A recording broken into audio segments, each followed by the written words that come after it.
महर्षि कश्यप और दिति के पुत्र हिरण्यकशिपु ने कठिन तपस्या करके ब्रह्मा जी से एक अद्वितीय वरदान प्राप्त किया।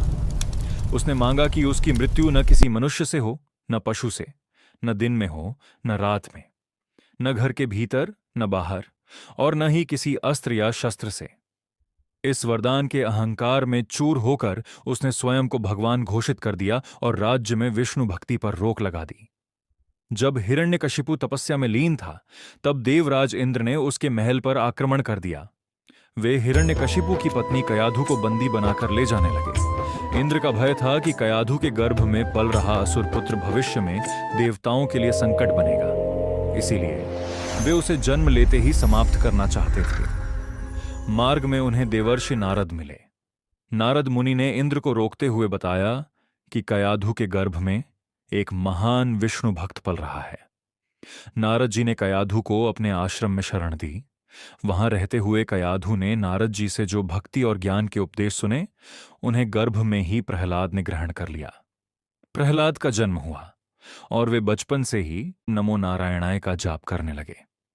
जब हिरण्यकशिपु को पता चला कि उसका अपना पुत्र ही उसके परम शत्रु वे विष्णु का भक्त है, तो वह क्रोध की अग्नि में जल उठा। उसने प्रहलाद को बहुत समझाया, लेकिन जब प्रहलाद नहीं माने तो उसने अपने ही पुत्र की हत्या के कई क्रूर प्रयास किए। उन्हें ऊंची पहाड़ियों से नीचे फेंका गया। पागल हाथियों के पैरों तले कुचलवाने की कोशिश की गई, परंतु हर बार भगवान की कृपा से प्रहलाद सुरक्षित बच गए। हिरण्यकशिपु की बहन होलिका को वरदान प्राप्त था कि वह अग्नि में नहीं जल सकती। हिरण्यकशिपु ने उसे आदेश दिया कि वह प्रहलाद को गोद में लेकर चिता पर बैठ जाए।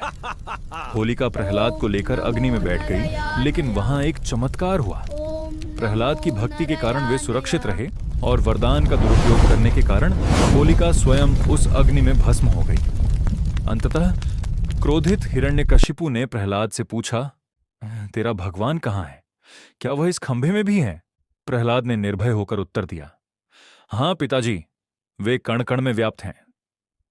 जैसे ही हिरण्यकशिपु ने अपनी तलवार से खंभे पर प्रहार किया, खंभा फट गया और उसमें से भयंकर गर्जना के साथ भगवान नृसिंह प्रकट हुए। उनका आधा शरीर मनुष्य और आधा सिंह का था। भगवान ने हिरण्यकशिपु के वरदान की सभी शर्तों को ध्यान में रखते हुए उसका वध किया।